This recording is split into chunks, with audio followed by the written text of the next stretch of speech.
Hi, this is Daniel Koropkin speaking to you for webyeshiva.org, and I'd like to apologize for our earlier technical difficulties.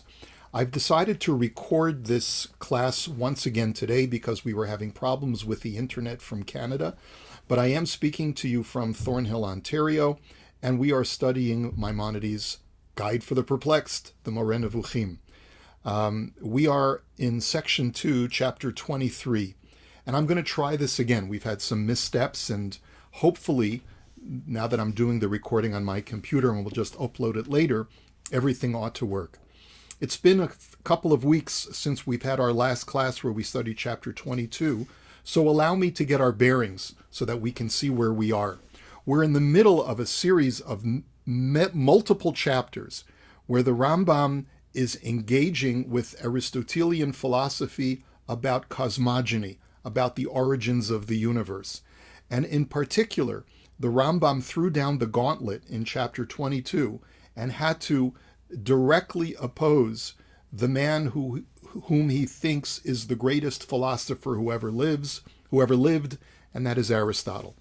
And in the course of this discussion, what the Rambam has essentially stated is that whereas Aristotle was correct in so many of his previous statements about the reality of our universe, he got everything right when it comes to the sublunary world, the matter and everything that exists in our world, the world that we experience. But Aristotle believed, and Maimonides agrees with this as well, that the things that are made up, that comprise the heavenly realm, are of a totally different form of creation. A totally different type of existence, a totally different kind of matter. And as a result, since no human being has the opportunity to ascend to the cosmos, all we can do is theorize and not absolutely prove what the cosmos are like, what the celestial realm is like. And because there are so many problems with Aristotle's depiction of the celestial realm, we must reject Aristotle. And in particular, not only does Aristotle subscribe to the idea that the universe has always existed for all of eternity, just like God has, but that the universe in its perfect state, the way we find it, is a necessary emanation from a perfect God, meaning that everything that defines God as a perfect being is manifest in the cosmos. And the Rambam has a very serious problem with that, because when we look at the cosmos, we don't see a consistent perfection. We see what he called before particularization, where some things are one way, some things are another way. We find different collections of star densities in one place, and another place where there's much less density, we find different forms of motion, and so forth and so on. And so the Rambam said, sort of towards the end of this chapter, that because there are fewer problems with the model of creation, that God at some point, a God of volition, brought the world into existence, we must, as philosophers, subscribe to the Torah's account of God creating the world and choosing to create it in the particular way, the way we find it today. And that theory, that philosophical model, has fewer problems inherent in it than the Aristotelian model of an eternal universe emanating necessarily from the Aristotelian deity. That's where we are. But I want to emphasize that the Rambam feels that this can be proven philosophically. He's not basing himself on tradition. He's basing himself purely on the logic of philosophical speculation. In chapter 23, the Rambam takes a bit of a break from Aristotelian philosophy and cosmology. He will come back to this. He will discuss some of the problems that are inherent in subscribing to Aristotle's depiction of the cosmos. We'll get back to that. But here we want to take a brief interlude to discuss a more general topic. And that's the topic of what do you do when you encounter a fork in the road as far as which ideology you should subscribe to, which theory you should subscribe to. And sort of this chapter, we could call it the Rambam's advice to the philosopher as to how to decide correctly when you're faced with two conflicting ideas. The Rambam says that I'm going to give you advice that you'll be able to apply not only to this kind of situation as to what the nature of the celestial realm is, but you'll be able to apply it to all different situations in your life, potentially.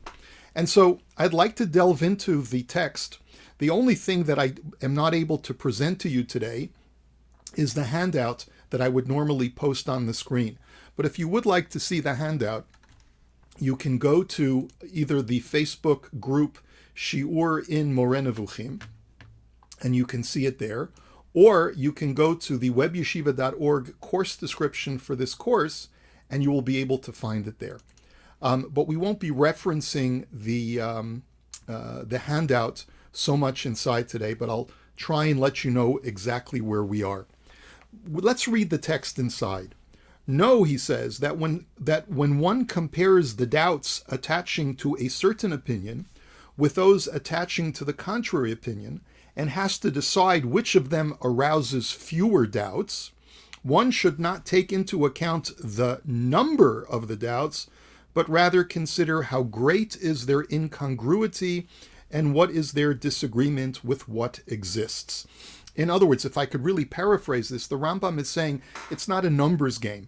It's not like if I have to choose between either X or Y, between the Aristotelian model or the creation model. I just have to count the number of challenges to model X versus the number of challenges to model Y, and whichever one has fewer challenges or doubts is the one that I should go with. It's not always quantity. You have to measure qualitatively. That sometimes one challenge could be far greater of a reason to reject that theory than 1,000. And he writes that. He says sometimes a single doubt is more powerful than 1,000 other doubts. It's qualitative. If there is even one doubt that brings you so far afield of what is viable, then sometimes you have to reject that possibility based on that one doubt, despite the multiple doubts that exist on the other side. Furthermore, this comparison can be correctly made only by someone for whom the two contraries are equal. And here the Rambam is going to spend most of this chapter discussing objectivity. And this is the greatest challenge to the philosopher, and a question that the philosopher must constantly question himself with. How do I know that when I am making a decision, I am being completely objective? There are always predilections and predispositions based upon my upbringing, based upon my desires, my emotions, and so forth. But whoever prefers one of the two opinions because of his upbringing or for some other reason, that person will be blind to the truth. While one who entertains an unfounded predilection cannot properly give an objective debate on the matter that is susceptible to demonstration, in matters like those under discussion, such an objective debate is often possible. And what I believe the Rambam is essentially saying here is that there are situations in life where it is not possible, even for the finest of philosophers, to completely detach themselves and be completely objective. But in the issue of cosmology and what really exists in the celestial realm, the Rambam says this kind of decision, you can arrive at objective truth because you are capable of detaching yourself if you're aware of what the pitfalls and challenges are. And he writes, sometimes, if you wish it, you can rid yourself of an unfounded predilection, free yourself of what is habitual, rely solely on speculation, and prefer the opinion that you ought to prefer. However, in order to do this, you must fulfill the following conditions. And as we'll see, the Rambam has 3 conditions that you need in order to arrive at an objective truth. Condition number 1. The first of them is that you should know how good your mind is and that your inborn disposition is sound. What the Rambam means by this is that, and he says this becomes clear to you through training in all the mathematical sciences and through grasp of the rules of logic. You have to have a good cup, in other words, is what the Rambam is saying. You have to know that your methodology of thought is correct, which requires a certain grounding in logic, and it also requires a certain level of education of knowing how to think and to process data properly. So that's the first sort of prerequisite that you need. Number two, the second condition is to have knowledge of the natural sciences and to apprehend their truth, so that you should know your doubts in their true reality. And that is number two, you need to know what's real out there. You need to know astronomy, you need to know science, and you need to know it correctly. In other words, even if you are the greatest thinker, you're a genius thinker, and you can process data properly, but if you don't know what's out there because you've never studied astronomy, then just observation alone, without careful analysis of the planetary bodies and the stars, will cause you to make an error as well. What Rav Kafich says that the Rambam is alluding to over here is that the basic structure of our universe was the subject of debate, as we saw at the end of section 1 of the guide, between the Mutakalimun, the Kalamists, and the Aristotelian philosophers. The Kalamists believed that the world is made up of uniform atoms that make up everything in a contiguous existence. And the Aristotelian philosophers believed that there is different matter that makes up the sublunary realm where we reside, and a different matter making up the celestial realm. And it's not atomic at all, but it is holistic. And therefore, if you were to subscribe to a theory of atomism, you would also, no matter how brilliant you are, you would still come up with error because you would not be depicting the universe in its scientifically correct model. So that's prerequisite number two. And the third condition the third condition concerns your morals. And this is probably the most important condition that you need to fulfill. For whenever a man finds himself inclining, and to our mind it makes no difference if this happens because of his natural disposition or because of an acquired characteristic, but if a person finds himself inclining towards lusts and pleasures, or preferring anger, or giving into his emotions and fury, giving the upper hand to his irascible or given to anger faculty, and letting go of its reins, he shall be at fault and stumble wherever he goes. And the Rambam is basically saying that morality or ethics plays a distinct role in one's ability to decide and to arbitrate truth accurately. This has been discussed from time immemorial, this dilemma of how do I know that I'm being objective when sometimes my emotions take the front seat and my intellect takes a back seat, and it's not even possible to know when that's happening.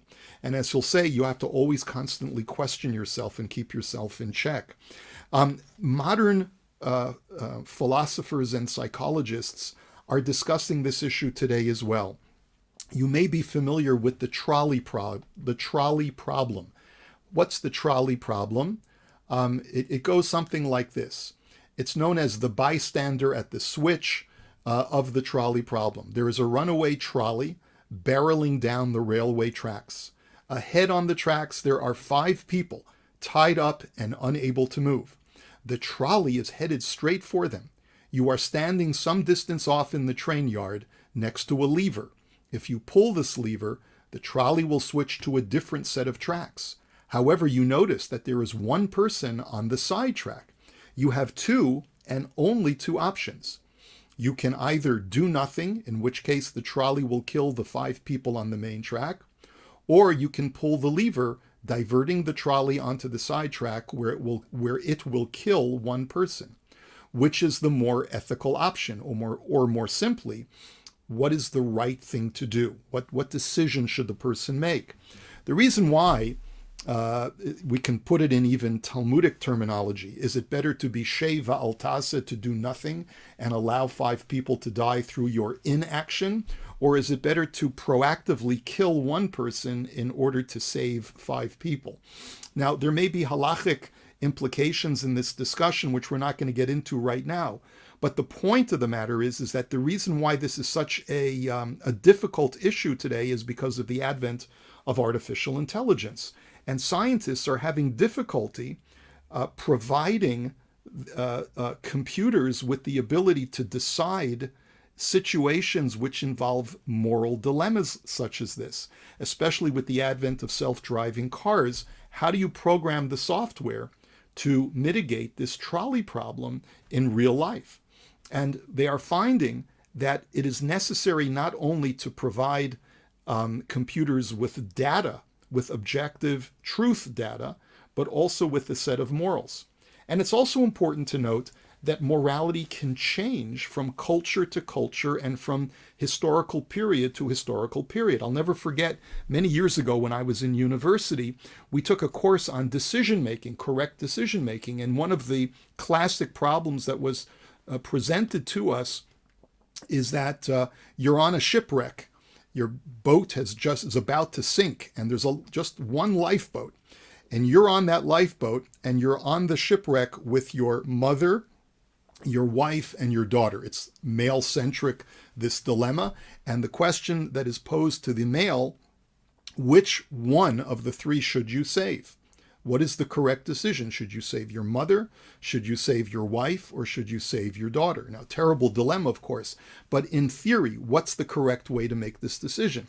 And what was shown to us is that they did a study many years ago, and they demonstrated that there were cultural attitudes that affected moral decision-making. So they went to a group of students from a Western world, Western culture, and they were fairly divided between saving your wife and saving your daughter.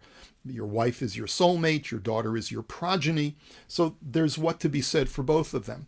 Almost none in the Western culture chose the mother. She's already lived her life, and she'd be happy to sacrifice herself for the sake of her son's happiness, either with his wife or with his daughter.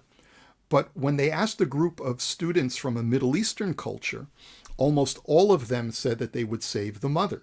Why is that? Because you only have one mother. You can always replace your wife and you can have another daughter. So you see that, and the question is, what is morally correct? What is morally incorrect? It's not always so clear cut. But what the Rambam is trying to tell us is that proper moral girding of oneself is necessary to keep one's emotions in check. It's not only just a question of what is your moral code that informs the decision that you're going to make in real life situations, but even trying to arbitrate what is true and what is untrue can sometimes be very clouded based upon one's biases that are a product of what one wants versus what really is or should be. I'll never forget this Devar Torah that I also studied many years ago on Parshat Va'era, which describes the first 7 of the 10 plagues. At the very end of the Parsha, the Torah discusses the plague of hail, of Barad. And in that plague, Moshe comes, as he did for the prior 6 plagues, and forewarned Paro, and he said, if you do not let my people go, God is going to bring a horrible plague upon you. And he did the same thing when it came to the hail. And he said to Paro, this hail is going to decimate anything that is left outside in the field. So if you're smart, you'll bring in everything from outside and bring it inside, because the hail is going to be devastating. And the pasuk says as follows. This is in Exodus chapter 9, verses 20 and 21. The Torah says, Hayarei devar Hashem me'avdei Paro. Anyone who feared God among the servants of Paro, Heinis et avadav ve'et miknehu el habatim, brought in both their servants and their livestock, and brought them indoors. But, next verse, Va'asher lo sam libo el devar Hashem, but anyone who did not pay heed to the word of God, Vaya'azov et avadav ve'et miknehu basadeh. Those people left their servants and livestock outdoors. And of course, we know that the tragic result is that livestock and those servants were killed by this devastating, extraordinary hail. A number of commentaries ask a very simple question. What if you don't believe in God, but you see this man Moses has been correct 6 for 6 times? Every time he has come to Paro's court and has predicted that there's going to be a natural disaster, he's been right. Whether or not you believe in God should not be the criterion as to whether you suspect that he may be correct the 7th out of 7 times. What harm is caused by bringing your animals overnight into the barn? Is it such a terrible thing, even if it turns out to be a false alarm? Just bring everyone in. And so Rav Yaakov Yisrael Kanievsky, known as a Steipler Gaon, wrote, he says, Umikan anu ro'im. From here we see, and I'm just reading from the text of his Sefer Birkat Peretz, Shahakefira einena totza'a machmat chisaron hada'at, that apostasy or atheism is not a result of a lack of knowledge, ela machmat ritzono, but rather it is generated by one's desires. Va'adarabba, and if anything, it's just the opposite. Shibush hadat ba'a machmat ta'avato urtzano lichpor, that a person gets intellectually confused because of the emotional drive to live your life a certain way.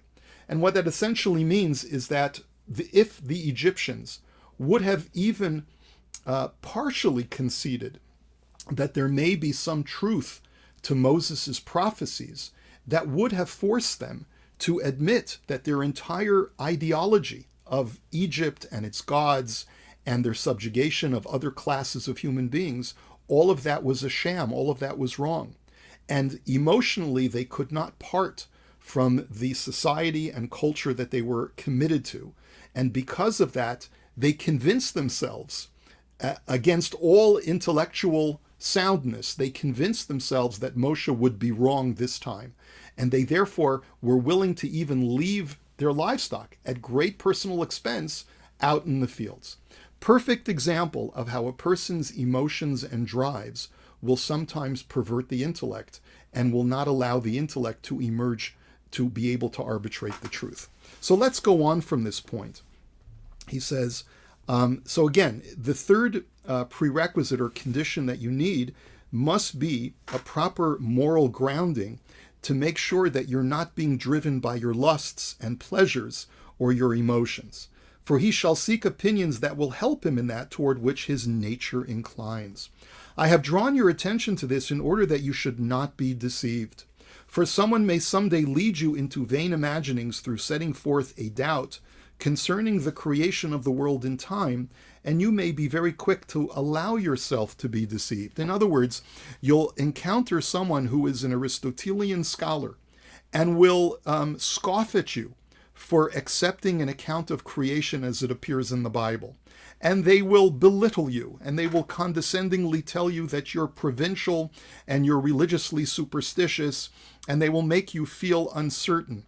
And out of your desire, perhaps, to either impress your colleagues in the philosophical community, or perhaps out of your desire to reject the idea of a providential God so that you can do whatever you like in life, you may be driven to do that which is counter-intellectual and accept the less sound argument of the Aristotelian depiction of cosmology versus that of creation. Okay, for in this opinion is contained the destruction of the foundation of the law and a presumptuous assertion with regard to the deity. In other words, if you do believe in the Aristotelian depiction, you are therefore sort of rejecting the viability and the truthfulness of the Torah being given to the Jewish people, because that Aristotelian model states that a God of Aristotle could not possibly volitionally insert himself into time and space and present the Torah to the Jewish people. And furthermore, you're going to be have a completely distorted view of God and certainly a providential God. And that's something you have to be very careful about. He says, be therefore always suspicious in your mind as to this point. Never completely trust yourself. Constantly check and recheck yourself. Look yourself in the mirror and saying, am I being totally objective or am I being driven by my desire? And number two, accept the authority of the two prophets who are the pillars of the well-being of the human species with regard to its beliefs and its associations. And here the Rambam is departing from what he said in chapter 22. He originally said, I'm not relying at all on the authority of Torah to argue that creation is a more sound model of what exists in the celestial realm and how it got here. But here the Rambam says, because you can't fully trust your intellect to make these decisions, you have no choice but to rely on the authority of the Torah, the two prophets being Avraham first, who arrived at a conclusion about God on his own, and Moshe, who experienced completely perfect prophecy and gave us the Torah, which contains the depiction of creation. In other words, here the Rambam does concede that at some point you may feel that you just throw up your hands in despair and say to yourself, how am I ever going to know if I've arrived at the truth, if I may be being swayed unconsciously by my emotions and by my desires? And therefore he says, in that case, if you really can't find complete objectivity, then at least you can rely on the reliable tradition of the Torah of Avraham and the Torah of Moshe. And the reason is, he says, they are pillars of the well-being of the human species. You know that they provided to mankind the greatest gift in the laws of the Torah and its associations and mankind's ability to coalesce into societies. Do not turn away from the opinion according to which the world is new, except because of a demonstration. In other words, the fact that we believe from the Torah's depiction that the world was brought into being anew through an act of creation is something that you should never depart from, no matter how convincing you may think the Aristotelian argument is, unless someone can actually prove it. And when he says demonstration, he means using philosophical proofs. And the reason why the Rambam says if someone can philosophically prove it, then you have permission to follow them, he says because such a demonstration does not exist in nature. And it's because of the things that he said up until now, which is no human being has access to the celestial realm to be able to absolutely prove this argument of Aristotle versus the argument of creation.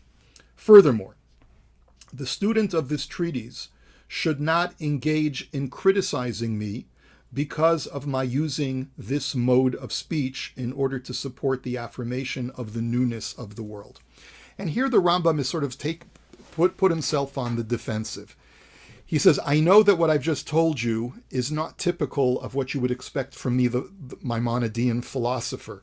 As a philosopher, I always have told you that you should follow your intellect and make sure that things are intellectually sound and do not rely on the authority of the Torah as the final arbiter.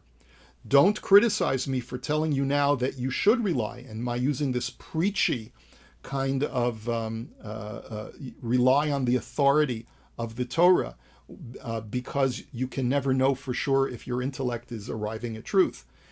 Because the reason I feel justified in doing that is because Aristotle, the prince of the philosophers, in his main writings, has likewise used rhetorical speeches in support of his opinion that the world is eternal. In other words, what's good for the goose is good for the gander. If Aristotle could do it, then I can do it too.